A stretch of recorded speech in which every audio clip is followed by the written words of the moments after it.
Good evening. So, first of all, I'd like to begin the session with a prayer.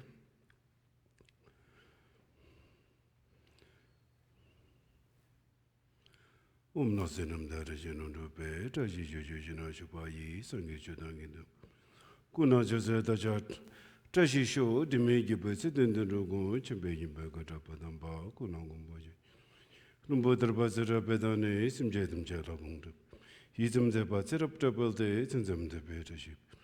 The Varjaba Gala Chazalo, Jambejano Badendo Jeze, Cherezabon. Saying you put about number Z, Nimgenium Bobajo. Ubeduji Begalujina, no put a water in your my Chazanam. Janjusam Bagala Chazalo, Dungeon the Judges. The Jumbuza Yung Kamala, Nida Dunda was a baby, Minum Gizem. The Jedi Jagan, Chudu Javachi, Jama, Gizamud. Trashi Lamugala Chazalo, Sambashimbo, the Junsemebo, Mcdonald. Pajuba Lua Mimiza, Nam de Sizella Zercolo down to Shonodan. Be wanted to shooting it in the Sasumna Zercolo to Jipe, you think you want. Chazalo, Daja think the Chavazumbala, get on your words of Kunjin. The Bebe, some day Asian troop, Tashi daily Pusum Sabarsho, Daja think the Chavaz. Get on your words of Kunjini, the Bebe, some day Asian troop, Tashi daily Pusum. Daja think the Chavazumbala, get on your words of Kunjini, the Bebe, some day. Tashi daily Pusum so Barasho. Jumnende Paragumboji in Jabayana, Chazalo, Kangilu to Jimmy. Chingitungu Chizinzi, Niketuga, Libonze, Godasabes or Marim. Tozogana Pujita, the United in the zone, to Trishino, Mununo, Marimus, the Dungurin, Chingitus, the Retinum, then is a Jusa Jutur, the Indonesian. Churajuna Chungin, the Dalum was a Jampari, young lady, Marapazanadi, Marapazanadi, Marapazanadi, Marapazanadi, Marapazanadi, Marapazanadi, Marapazanadi, Marapazanadi. Marapazanadi, Kurgum the Deja. Ubetana, Sherabratinum, Lebazame, Gumbojambayana. Consetta Vardoba, Jose de Verdone, Gumbojim. Kime Parianton, Varasho. But then Savella Marimboche, Dagachi would have made the Jula. Couldn't you be good? Kusun took out of Zaldus. Thank you.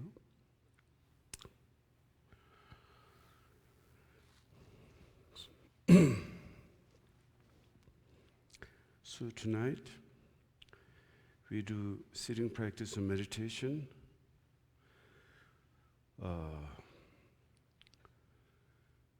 But first I'd like to give a little Dharma talk before we do this sitting practice and meditation.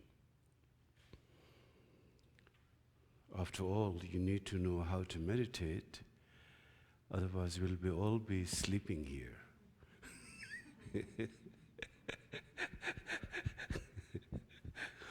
As I told you, one time I went to Japan, and at the airport, the immigration officer asked me, "What do you do?" I said, "I teach meditation." He said, "Oh, sleeping." I said, "Yes, sleeping." So we'll all be sleeping. There's a saying traditionally that in order to climb a rock or mountain, you need to have fingers. Without fingers, you cannot climb. Same thing, in order to do meditation, you need to know the knowledge of how to do meditation. And those are very important. So therefore, I thought, first I explain a little bit about meditation, why we need to do meditation, and in general, Dharma talk on Buddhism.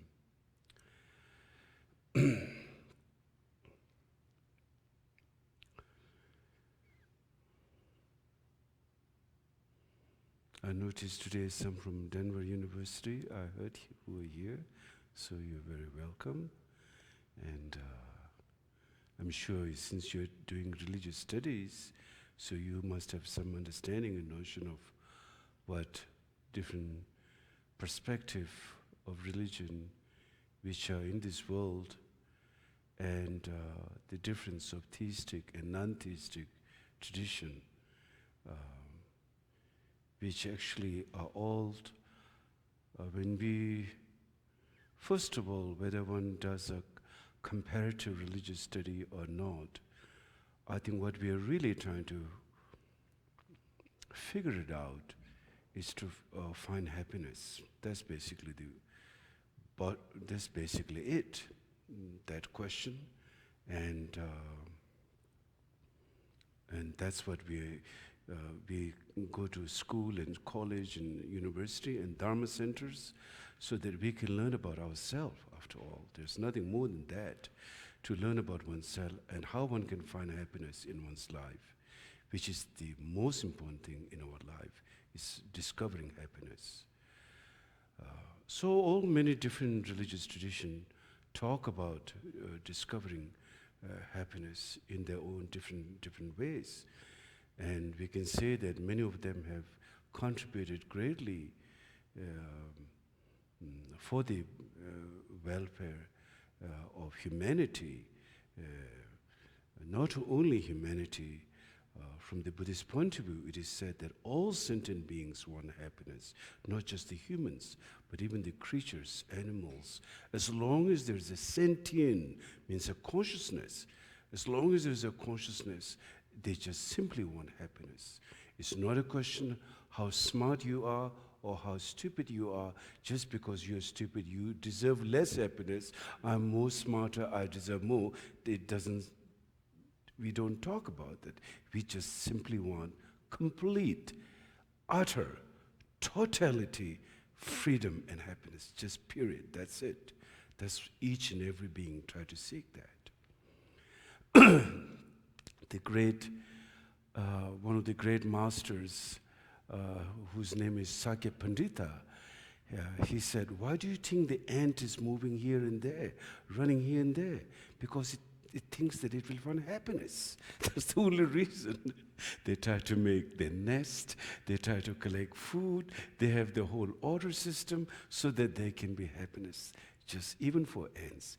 Needless to say, a human being with high level of intelligence, we always try to find a way how to solve our problem and how to make things better. And finally, actually what we're deeply, deeply seeking is always, if you ever ask someone, do you want happiness 23 hours and 55 minutes and 5 minutes of suffering? No one will agree. I want 24 hours completely. Whether we get that or not is a different question, but not even 1 second we would say, I would compromise. I want complete happiness all the time. That's how we all are, same. Whether, gender or whatever our life preference and our lifestyle, as long as there is a consciousness sentient, we just simply want happiness and freedom. I think that's one of the reasons when it's come to freedom, people want to come to America, because this is the land of free. Not to say everyone is free in this country or in Latin. I'm sure there's lots of neurosis and a lot of confusion, but nevertheless, this is a better system than any other system in the world, I think. There's freedom of thought, freedom of religion, freedom of expression, freedom of equality, really very precious, that for every being, particularly for human, this is a great opportunity and gift and a blessing that we have in this country. I'm very grateful, and I'm so happy for the American people, generally. It's one of the greatest. As much as we see degeneration everywhere in the world, and so does in this country, but nevertheless, the freedom is so precious in each and every one of us, and that's something, a great blessing. And at the same time, we also notice this freedom and this wonderful quality there's a sense of degeneration now. And in the Buddhist teaching, it's called the decadent time, or Kali Yuga.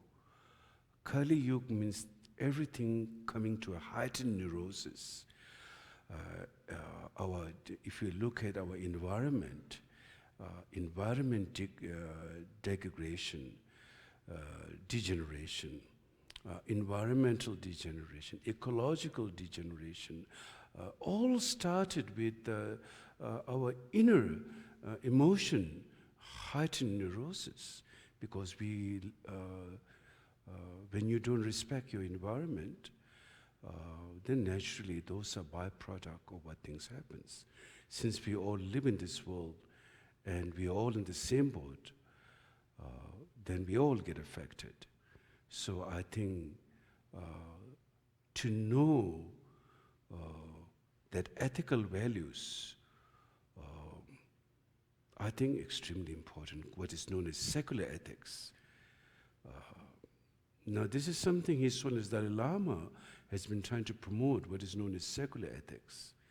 And I think it's really something very profound that we all need to pay more attention and learn about. And one of the ways Buddhism has been talking about secular ethics, in fact, from the very beginning, it's nothing new that His Holiness is just giving, though he emphasized more, but actually secular ethics is something from 1,000 years ago in the Buddhist tradition. So how would you say, what's the key to secular ethics? Then the question would come, what's the key? What's the understanding, what makes us to realize that part of secular ethic is the very notion and the teaching and the idea in Buddhist teaching, what's known as interdependent teaching. This is the core view of Buddhist teaching, interdependent teaching. It is said that the view of Buddhism is interdependent, and the action of Buddhism is nonviolence. So when you really study interdependent, it is a reality. It's not a dogma. It's not some Buddha made it up. Or Nagarjuna, the great professor, or one of the great Indian master who taught the Mahayana teaching, the teaching of interdependent. It's not their invention or something, their idea, but it was based on reality. I think we really have to investigate and look into our mind when we try to study a religion or anything, to look at whether it's connected to the reality or not. I think the question was there's a question of evolutionary versus creationism. I guess you all are familiar with that. Buddhist teaching doesn't have a creator, so the creationism is not, if you don't believe in a creator, then how can you believe in a creation? Buddhist teaching believes on evolutionary. The theory of evolutionary, or the view of evolutionary, is based on interdependent. If you accept interdependent, evolutionary is a matter of fact, which comes naturally. But if you see the theory of creationism, then there's a problem with interdependent. There's a problem with the cause and effect. Because cause and effect has no business in the theory of creationism. Evolution, it doesn't count, because it's a will of a creator, whatever we would call Bhagwan or Allah or God, or every religion have many different ways. Shamanism have, probably if you ask a shaman, they would say sun is the creator, or the tree was the creator, or the water was the creator, or the fire, or some kind. And then, so then each group is their own creator who created this universe. So then there is no require for any interdependent. With that theory, there's no need for cause and effect. It is irrelevant, it's obsolete. But the way things work in this world is based on evolutionary. It's based on cause and effect. It's based on interdependent. That's how it works. So therefore, Buddhist teaching doesn't believe in creator, because then all those you have to give up. You have to give up the notion of evolutionary, you have to give up the notion of interdependence. And that's where things and emotions and events, where it function, is based on interdependent. And therefore the secular ethics come into that reality. That if we can just simply, for example, then as far as compassion is concerned, which is a major part of the Buddhist teaching. Compassion is something, again, you don't particularly need a religion in a way in order to express compassion. Of course, the religious teaching explain deeply in the Buddhist teaching, such as relative compassion and absolute compassion. But however, compassion is something that in order for you to survive, you need a good heart. You need a warm heart, otherwise you would have no friends. It's pretty simple in a way. It's common sense. We think compassion is only required if you enter a church, or if you become a monk or nun, or some part of a monastery assembly, or some kind of religious institution. Then that's where the compassion is practiced. And the way to practice this compassion is you go, on a street and someone has no food to eat, you share a bread, or a piece of chip you got from somewhere, and we think that is compassion. But in fact, our day-to-day, our whole living experience, our feeling, our emotion, our well-being is based on a very real experience, how you engage with others, other human beings, other beings, your environment, your tree, your flower, your plants, your sound. Even you can be perfectly having compassion even you're in a discotheque. Or in any kind of place, you can have a perfect compassion happening. It's not confined to a particular act or particular thing. But the compassion comes from the heart. How you deal with that, how you deal with your projection. And then that's what we're trying to learn through the practice of meditation. Because a lot of time we are confused between oneself and one's mind projection. One doesn't know how to deal with mental projection. Like we have a love and a hate relationship to ourselves within oneself and one's projection. So how do we resolve that? It's through the practice of meditation we can resolve that. And we will be talking about that later. But first, I'd like to emphasize on the teaching of ethical, secular ethics. Many times we were told that compassion is something to do with religion. Compassion means warm heart. Compassion means kindness. Compassion means reaching out and respecting and caring and trying to listen and not being judgment. That's what compassion evolves. Compassion doesn't necessarily mean that you look down someone who has no food to eat and you share a piece of bread. That's like a very small part of. That's more like pity rather than compassion. I think we need to make a distinction between pity and compassion. Compassion is warm-heartedness, where you really show respect to someone. Even you share something with them. One time I had a very interesting experience. Japanese culture, tradition, they have so many, it's a very beautiful art how they bow down. I was in Tokyo one time, and I saw two beggars. Of course they don't have a home, they were kind of lying on part of a street. So then one beggar, he has something to give to the other. He gave it to him, and then he bowed down. And he left. I was quite amazed. That's really like showing a sense of respect and warmth and, creating the whole beautiful energy, beautiful environment, instead of just throwing a piece. Okay, here you are, and goodbye. It's not really like, it was such a heartwarming, how he just gave that and bow down, and then it was very beautiful. And then in that way, there's a sense of warmth. And the warmth began to melt our neurosis. Only warm heart can melt our aggression. Only warm heart can melt our ego and all our neurosis.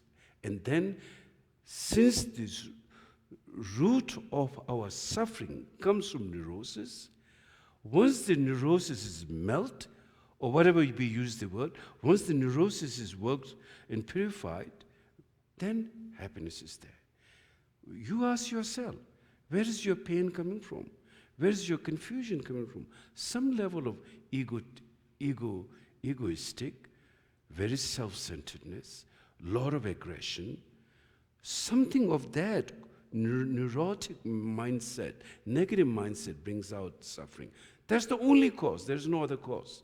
There's no devil with the 10 fang and 10, horns or like that. If there is such, we can shut the door and you can buy a $5,000 worth of metal steel door like a bank vault and stay inside. Nothing will happen. But you cannot run away from your own mind.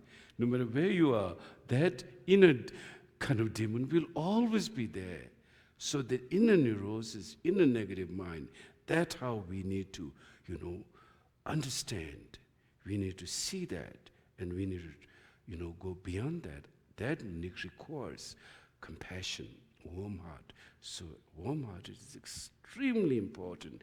Without that, you cannot even experience relative happiness. We are looking something. Every person is looking something very deep. No question you're looking. We just want complete freedom. No, we want to be like emperor or empress, so to speak. We wish we can, control everyone. Of course, if that ever happens, you may not like that either, because so much thing you've got to deal with that. But so what you really want is like to be free from everything. And at the same time, be there. I don't think we need to be in a vacuum space to be run away from the world. But we can find beautiful in this world by engaging with the warm-heartedness. That's where you will grow. That's where others will grow. That's how we can create an enlightened world in enlightened energy. So then again, when you look at the compassion, your day-to-day happiness depends on your friends, how you treat them, how they give in return to you. But if you don't treat them with a warm-heartedness, or you disrespect them, or you care less about them, you're not going to get that experience of your joy and happiness. And in fact, nobody wants to be your friend. You'll be completely separated, isolated. So all the more reason to be kind to others if you want that kind to yourself. All the more reason to be kind and compassion to others. And now, would you say, is that some special religion? No, it is a nature of reality. It's an interdependent nature. It's a fact. And the enlightened beings have discovered that, and they pass the message that there is something very special in you. You have a basic goodness rather than badness. Your fundamental, there's an inherent quality of goodness in you. And how to bring that about, how to, completely be awakened into that, that is really the part of the spiritual path. And that's what the practice of meditation is, to lead your mind skillfully to how to bring about that awareness. And one of the methods in meditation, we see our mind day to day, very busy mind. We overwork our mind, whether in our study, whether in our work, whether whatever we do, we make the mind so busy, too much like, you feed your mind so much that at some point you lose track of your mind. But then they're all there. It's like a house. I've seen some cars, people on the passenger side to the whole car packed with things. Only the driver can drive. Very rarely you do notice some cars like that. I don't know, is their home or it's like they're collecting. They probably, if they have to take something out, it will take like few hours. So something like that. We have so much information in our mind, but we don't know how to, when the time for need you need, it won't be there. It's just like all pile up. And then you overwork your mind. And overworking your mind creates your mind busy. Busy minds create anxiety. Anxiety creates fear, and there is no balance, no calm, no peace. You lose your balance. So the practice of meditation is to learning how not to clutter your mind, how to, that you don't have to, make an issue of everything. You can connect to everything without making big issues. You can relate to things beautifully, completely, but without trying to cling, without trying to have the sense of poverty mindset, without the sense of fear in your mindset, the anxiety in your mind. In fact, those anxiety, those busyness become like a cloud which obscure the sun, for example. So it obscures your mind, and so therefore you lose the balance of your life. You lose whatever you're trying to do, it's not functioning well. So therefore you need to be open. If you're open, they're all there. Just if you don't have to, let's say all the chairs and cushions, you don't have to cling to them. You just simply here open and it's all there. Even if you cling, it's not just going to pile on your head. So there is no point of doing that. We try to do things like that in life. Try to make issues of everything. Every little thought we make issues. And then obviously it becomes like a burden. It becomes like anxiety. So therefore, the more the anxiety, the more fear, the more clinging. Every thought leads to another ignorant mindset. And ignorance is dangerous.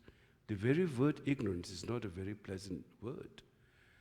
Very word ignorance leads to a lot of suffering and a lot of confusion. It's a very serious problem. So one thing is to look into the nature of the mind. For example, in the practice of meditation, you will have a thought. You always have a thought. You always have emotion. You can't stop the thought. You can't stop emotion. It's a mind stream. We can never ever stop a thought. But we can we can know how to deal with the thought.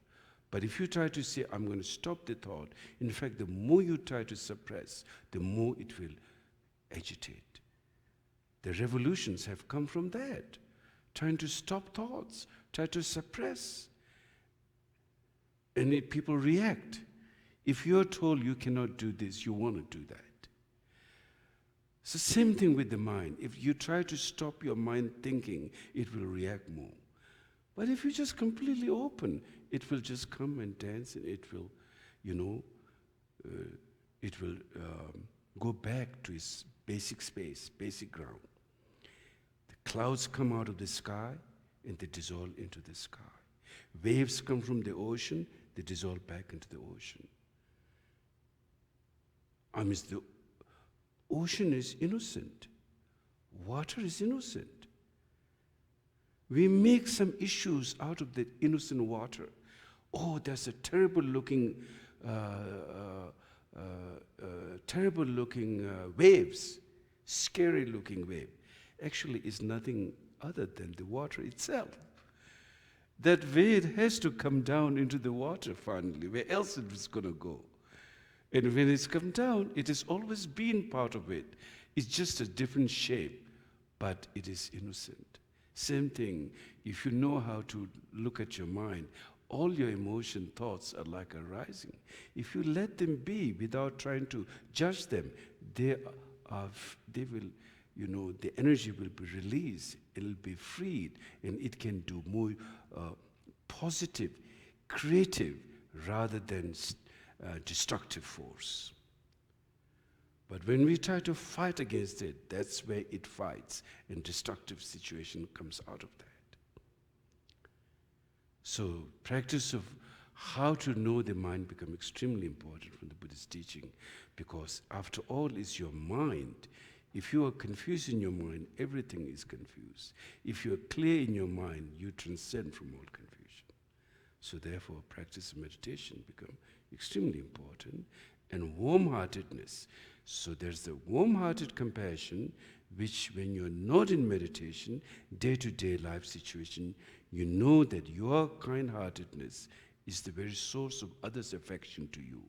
So more the reason to be kind and compassionate. And then at the same time, in your mind, you need to be open and relax. No need to, we don't have to be anxiety or tension. Even if His Holiness Dalai Lama says, what's the point of worrying? If it's not going to happen, then it's not going to happen, then what's the point of worrying? If it's going to happen, it will happen. Then, why worry either? Of course, our tendency of worrying all the time is part of our life. But that's something we need to learn in meditation. After all, remember this, like the ocean body of the water and the waves. It comes back to itself. It's just a figure, it's just an appearance. But we make issues all the time. Everything arising out of our mind become issues, and we cling to that. In fact, life becomes more imaginary than actual reality. We live more in our, instead of living reality, we live more in like some kind of imaginary world. I think living in an imaginary world is more than actual living. And I think I heard some scientist says, we only use our brain 10%, 90% we don't use. I think when there is a sense of ignorance, we just simply don't know how to see a mind which has so much quality, a creative quality, an enlightened quality. I mean, you're not meant to be like a little neurotic person.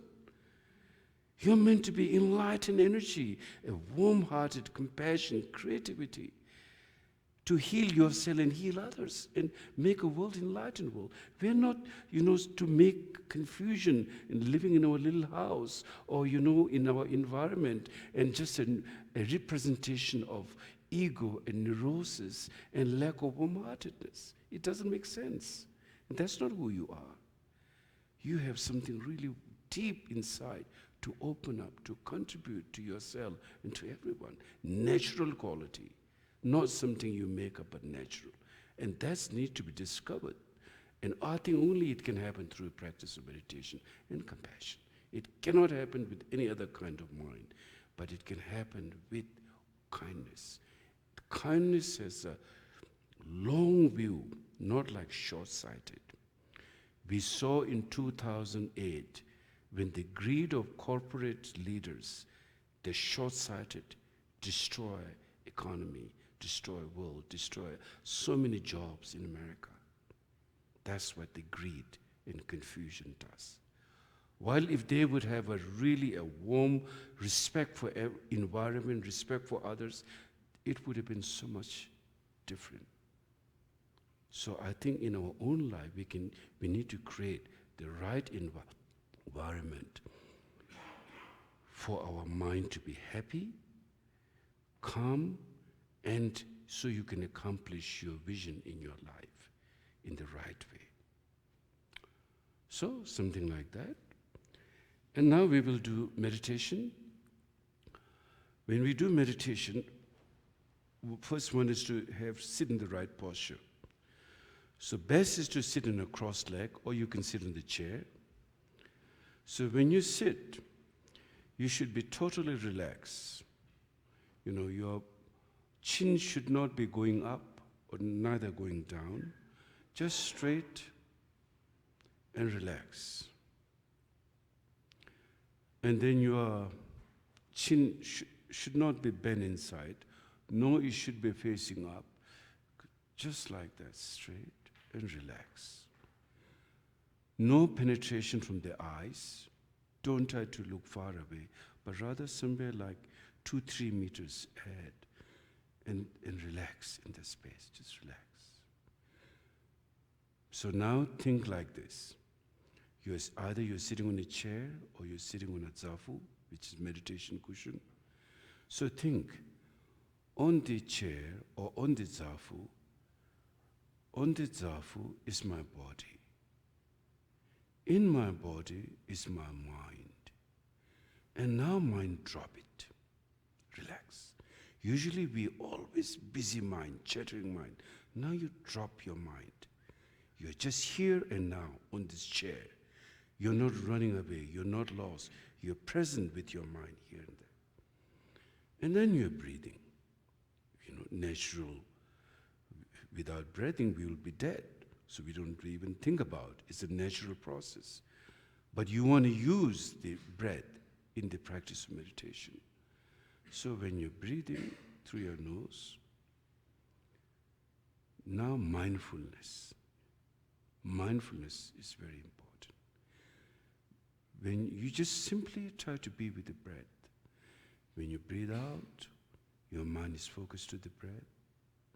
When you breathe in, your mind is focused to the breath. That's it. Now when you try to do that, a thought may arise of some events or some experience of, what you did today or some memory. When the thought arises, don't run after the thought. Just recognize, this is a thinking. Just say, there's a thought arise, conceptual arise, and let go that. Don't judge it, whether it's good or bad or neutral. Recognize. Don't go out, don't run after it, but just simply sing and just be with the breath again. No matter what thoughts are coming, just simply be with the breath. And that's how, so when you sit, that's what you need to continue in meditation practice. So we will start now.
can have question and answer here, if you have any questions.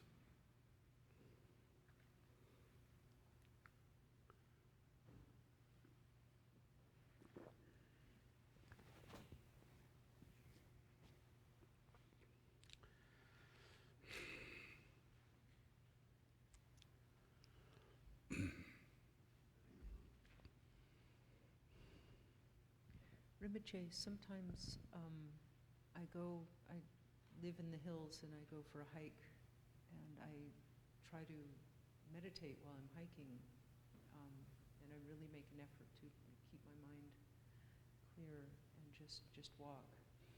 And I have kind of two questions. One is, as I'm keeping my mind clear, I'm also noticing what's around me, and right now the hills in California are very beautiful, full of flowers, and I can't help being attracted to them and noticing them. So I'm kind of,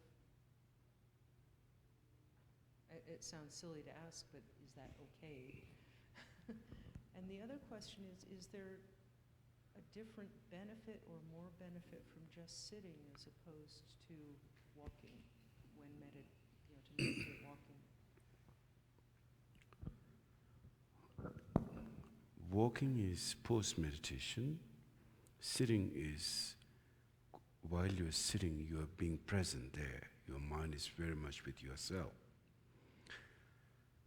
The thing is, your mind is always with yourself. In fact, whether you sit or whether you walk, it's not that your mind is not with you when you're walking. But the thing is, we are always distracted. Either we are in the past or we are in the future.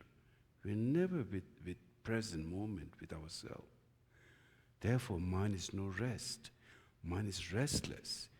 Either you're entertaining of the past or you're anticipating something of the future.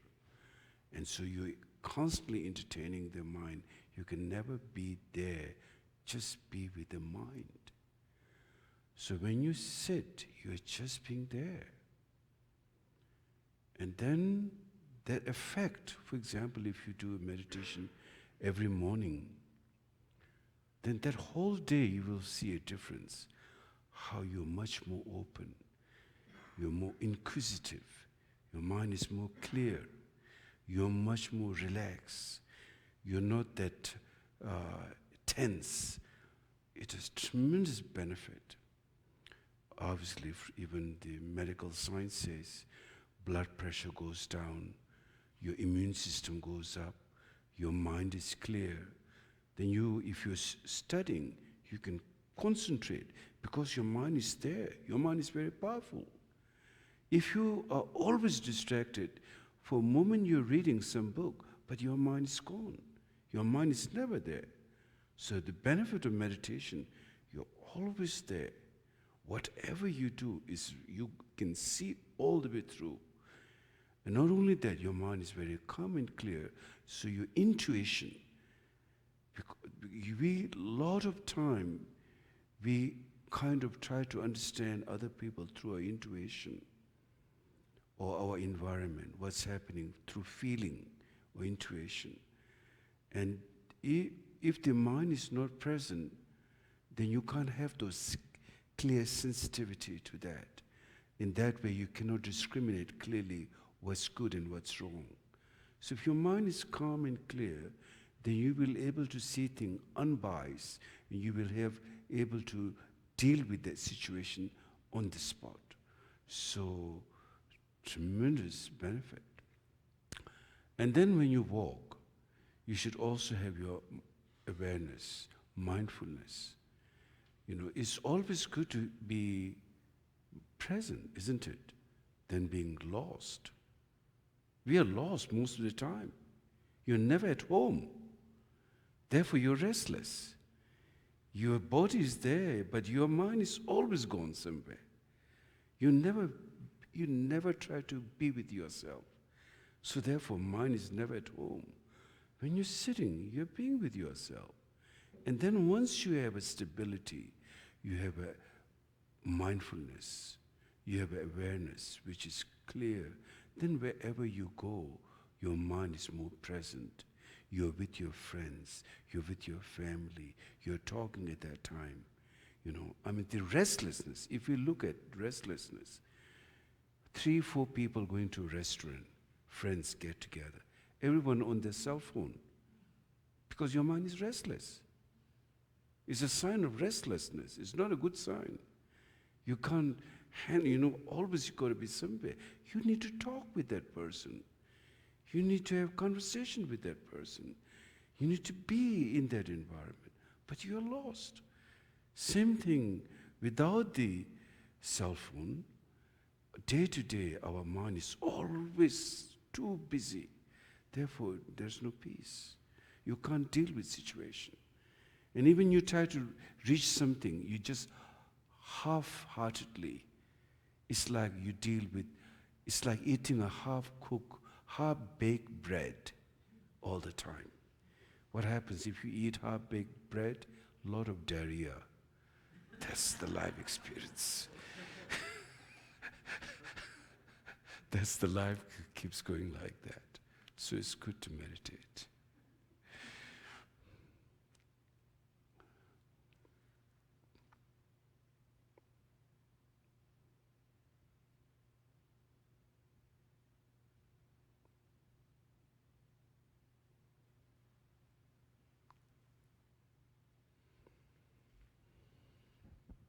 Thank you, Rinpoche.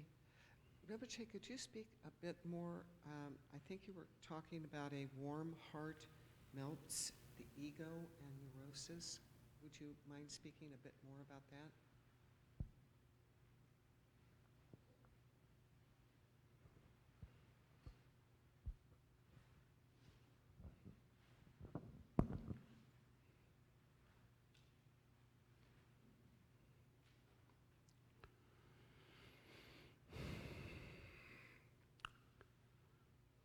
Then we are talking compassion. Warm-heartedness is one of the most beautiful mind, first of all. One of the greatest Buddhist master, I don't remember the exact time, Shantideva, the century, I'm not sure. Could be like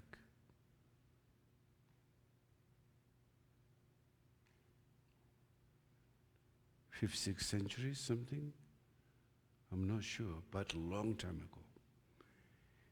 If you want to know about compassion, you should read his book called The Way of the Bodhisattva. It's translated into English.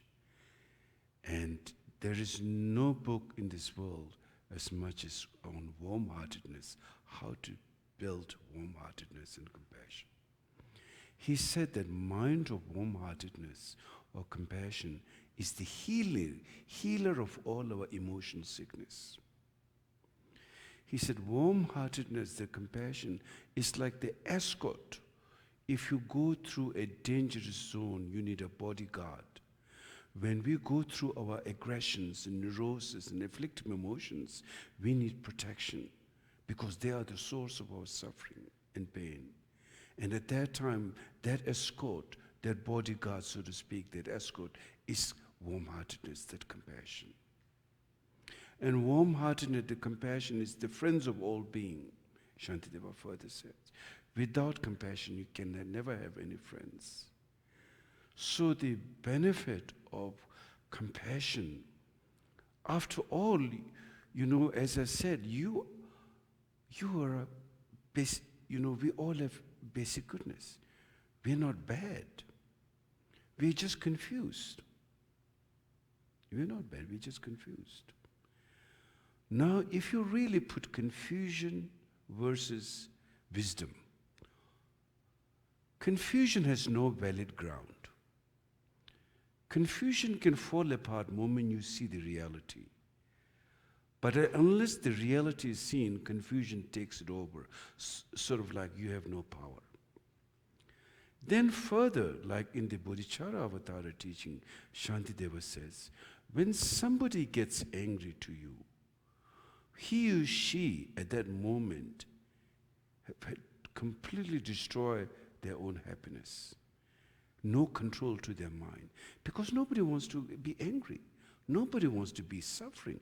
It's pain, even to the person, not only the victim, even the perpetrator herself or himself.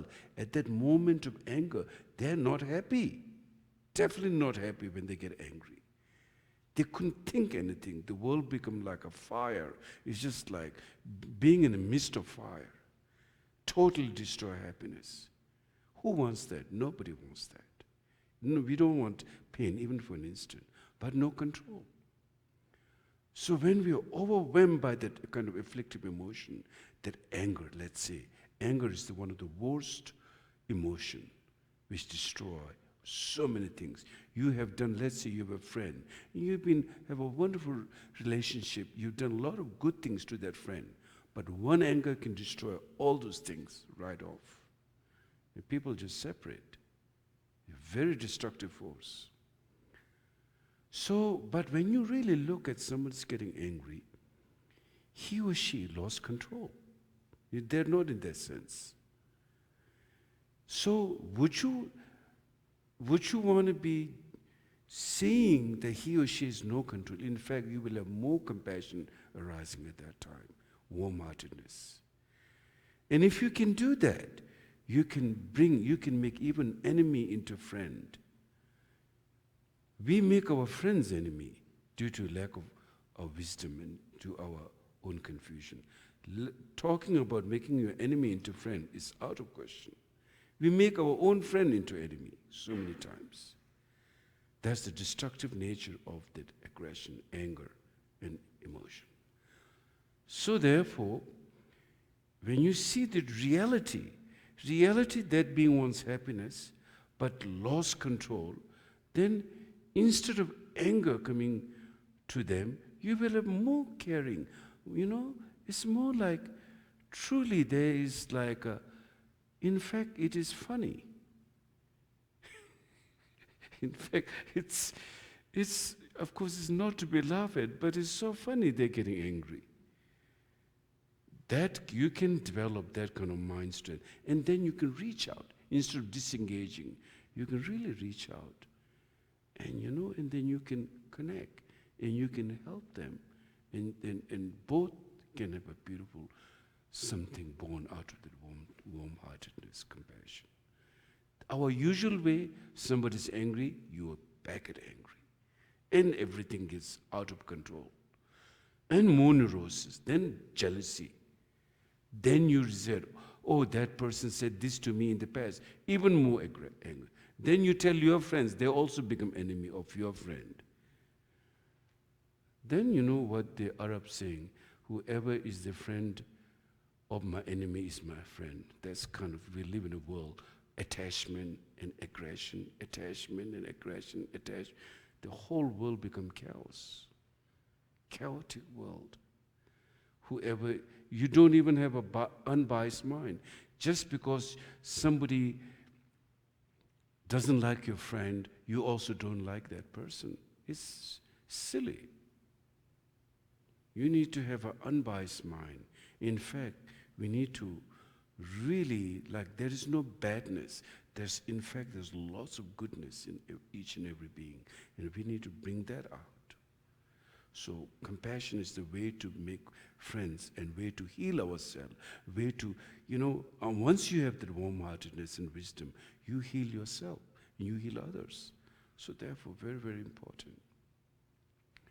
We want to make a beautiful world, a wisdom world, an enlightened world, a joyful world, which we all aspire. That can only happen through compassion. And that's one of the things which is missing in modern education. We see lots of graduated, those who have done research and PhD and all this thing, men's wearing suit and tie, women wearing wonderful dress, but inside so much greed and confusion. That's what the 2008 destruction of economy in this country. And today we see chaos in all over the world.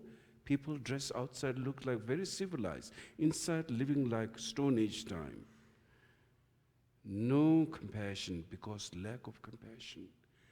That is the missing in modern education. no caring, no respect, no understanding. Very big problem. This is one of the biggest issues.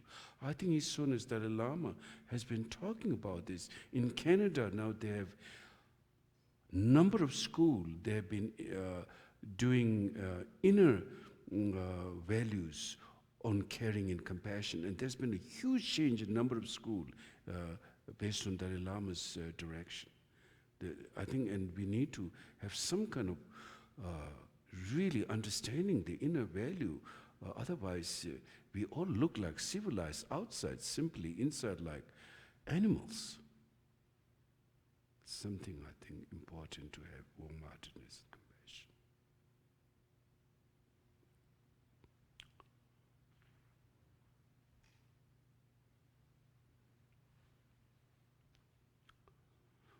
Okay, then let's do the world peace prayer. Genevieve, can you distribute the text?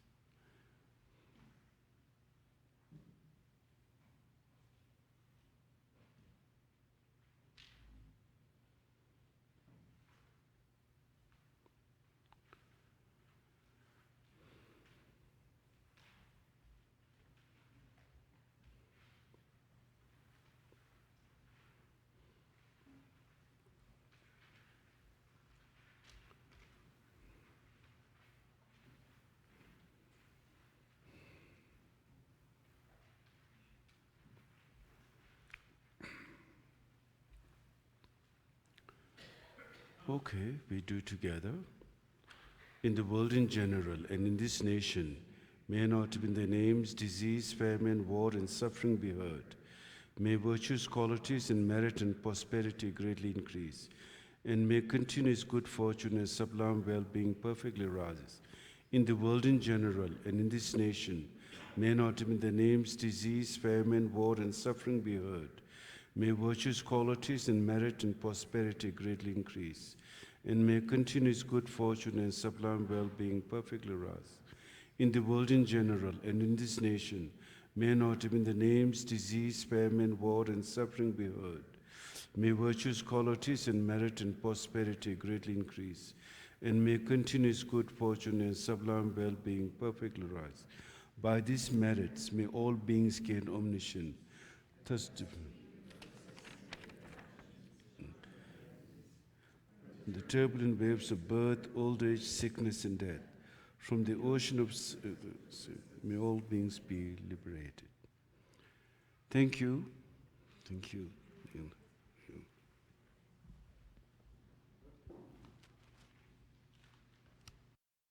Just a quick announcement, everybody. So we are starting our spring retreat tomorrow night. So Rinpoche is going to be teaching for 4 days on the Heart Sutra. So we'll be starting at 5 p.m. tomorrow night and going until 7. And then on Saturday, Sunday, and Monday, Rinpoche will be teaching all day from 9:30 until noon, and then from 2 until 5. And then on Tuesday, he's giving a long life empowerment. So if you haven't registered yet, there's still time. And if you can only attend a few days or a few sessions, that's fine as well. So Myra, do you have volunteers filled, or do you want to make any announcements now?